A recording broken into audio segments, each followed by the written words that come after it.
Alzheimer's is a disease of the brain that causes problems with memory, thinking, and behaviors. It is not a part of normal aging, nor is it a mental illness. The mission of the African American Caregiver and Dementia Project here in Minneapolis is to expose that elephant in our community and to aggressively move towards health equity for all people of color. The greatest risk factor for Alzheimer's disease and related dementia is age. African Americans entering the age of 65 and over has more than doubled since 1995 at 2.7 million. By the year 2030, there will be 6.9 African Americans at risk for Alzheimer's disease and related dementias. That is 4 times higher than the rate of whites in the same age group. The call to action is to get educated. Maya Angelou said, "I did then what I knew then, but when I knew better, I did better." So let's get educated.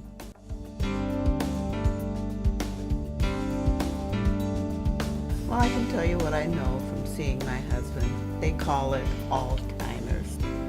Why do they call it that, do you think? Well, I'm not really sure. I think the name is Alzheimer's, but maybe Alzheimer's is easier to say. But anyway, I've been noticing changes in my husband. He's forgetting things, and when I remind him of it, he seems to get angry and agitated with me. And did he get better? slowly, he's getting worse. I see changes in him. His memory is getting not so good, and when I remind him of the things that he said he doesn't remember, he gets angry with me. I'm really frustrated, and I'm not really sure how to cope with him. I need some help. I need some information. Excuse me, I couldn't help but overhear you talking about Alzheimer's. I'm from the American Indian community, and I recently was a caregiver for my mother who passed away from dementia. When I got the chance to be a caregiver, I was already well into the stage, and I didn't know what I was battling. In the Indian community, there was very little information that I could find about what I was fighting, and I thought my family, our culture was we took things a day at a time, and tomorrow was going to be better. It didn't. There were some good days, there were bad days, and we did our best to try to help make this process as best as we could for it. But I found that the system really doesn't really understand what Alzheimer's is. I never got a diagnosis that she had Alzheimer's. The only thing that I got was that she needed round-the-clock supervision. And for me, a cultural perspective, it was fun having the family there 24/7, but it was a lot of work. But there are things that I wish I could have done better. And that would have been possible with more education and information. It just wasn't there. You know, do your best and be there for them, and I know, but culture is very important. I'm so glad you're all talking about this. In my Somali community, we don't recognize it, Alzheimer's. We don't run to the clinic. We kind of handle it by ourselves at home. My mother is having dementia, and she forgets to turn off the tap and floods the bathroom, and when she tries to cook, she burns the food, and she forgets to turn off the stove. So somebody has to take care of her 24 hours.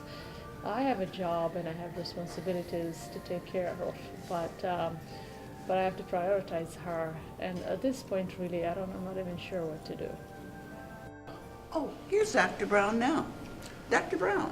Hello, good afternoon. I've got a question for you. I'm struggling with my husband, who was just recently diagnosed with Alzheimer's. Mm-hmm. And can you talk to me a little bit about what are some of the signs? Alzheimer's disease is a very complicated diagnosis. One individual is not affected the same as any other. One of the most early signs that we see with Alzheimer's disease is memory loss, and it's usually short-term memory loss. What you may find is that you have to repeat yourself to your husband often, and he may frequently ask repeat questions over and over again. I can assure you that this is not intentional. It's usually an indication of progression of dementia. That being said, it's not less frustrating on your part. The opposite end of the spectrum would be withdrawal. They don't want to participate or ask questions because they feel like they won't remember. And that itself can lead to depression. So it's very important to have him evaluated so that we can interact appropriately. Doctor, I was a caregiver for my mother who had dementia, and it wasn't until she was in the late stages and I found out really that she had vascular dementia. So it was a very difficult process. And I know for at least the American Indian community, we need education and we need to know more about this disease that's coming. Are there ways that we can share this information? One of the things that we're working on in the medical community is community education. The best thing is to make sure that a patient is screened every year through their primary care physician, and we are really pushing during your annual physical that you have a dementia evaluation included in that. We have a lot of resources in the community. Senior Linkage Line, for example, is a location that you can call no matter where you are in the state. They could give you information about resources in your own community. But you have to get the patient screened and evaluated and make it aware that they're actually dealing with dementia before it's too late. As you know, there's no cure, but there's something that we can do at all stages of the disease. Wanted to ask you also, in my situation, it's a little bit different, although that there's a lot of similarities in what we've all been discussing. But basically, I'm totally confused about what is dementia and what is Alzheimer's. And it's new. I'm not even sure that I'm pronouncing it correctly. I have an 88-year-old mom who used to be a kindergarten teacher and used to speak 5 languages. And she's reverted back to Spanish. She only remembers things from a long, long time ago when she was a child, and her mother and her father who were deceased. And she kind of is like boxed in that time zone of her life. She spends a lot of time looking for help in Spanish, like things will be lost. ¿Qué pasa? ¿Dónde están las cosas? ¿Dónde estoy? And when all the folks that come around, the neighbors and so forth, she has perfect conversation with them in Spanish. In the elevator, she does things like, or when she's in public, she tries to make friends. Hola, ¿cómo está? ¿Qué hiciste hoy? ¿Te acuerdas de mí? She talks to people like if she had known them forever, and in perfect Spanish. And I'm standing there with the wheelchair, and everybody's like, oh, how's she doing? What is she saying? So it's sad because she is sad that she doesn't remember, but yet she's living in a different time zone in her space in life. But I just don't understand it. Well, that's probably one of the most common, if not the most common question I get when I'm evaluating patients. What is the difference between dementia and Alzheimer's disease? Dementia is the diagnosis that results in neurodegeneration and the brain's inability to communicate between cell types. Alzheimer's is a subtype of dementia. So there's a menu of diseases that are called dementia. Alzheimer's is just one of them.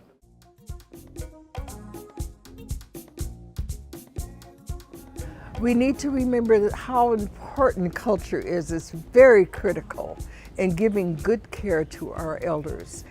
My name is Katie Sample. My husband's name is George, and he has always been a very active person in the community, and he is now a patient at Walker Methodist Healthcare Center, and he had a wonderful experience of having some of the young people that he used to work with when they were teenagers and now they're adults, who surprised him and were able to talk to him and remind him of those good days that he gave them when he was coaching their football team. It was a beautiful surprise and very important.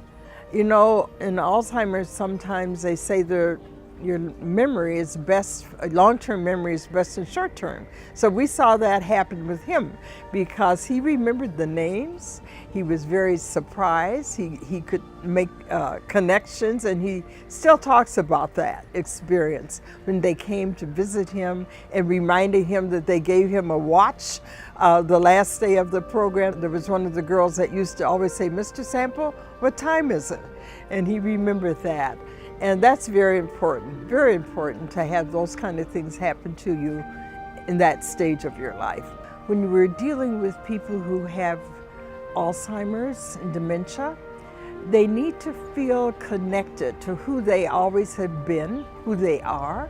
It is not good when we take them out of their environment and just strip them of everything that is familiar to them.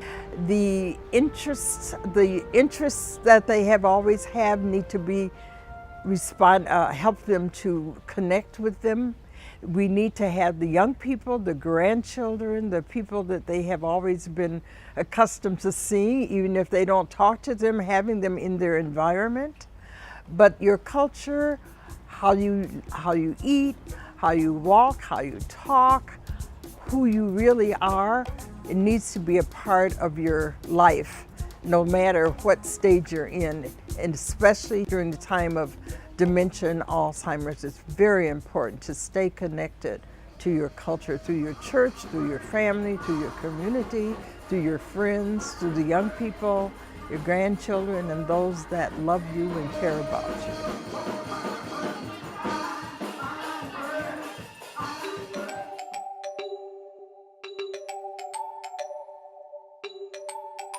I think the first step in supporting this movement of understanding with dementia and the effect of dementia is, of course, talking about it over the pulpit so people can come out of this ignorance about dementia and so we can be informed so we then can serve effectively. Black folk have always taken care of their people because of the mistrust of the mainstream and the mistrust of the service delivery system.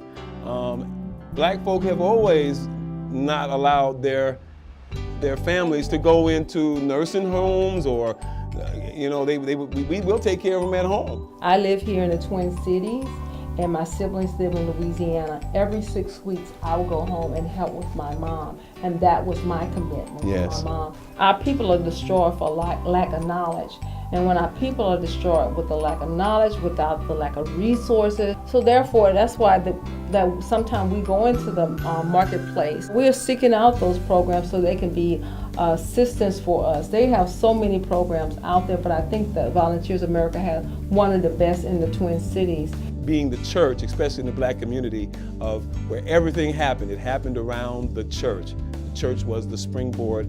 The civil rights movement was not just a civil rights movement, it was a church movement of people coming together, basically saying that justice has to be lifted up. And so getting back to our roots when it comes down to the importance of the voice that the Black church has, I believe is paramount with this issue that has touched even our congregation. And we didn't have enough information on it to be able to respond sensitively or respectfully. We desire to get the word out. This really goes against the tradition a lot of times in the Black community to speak about mental health issues.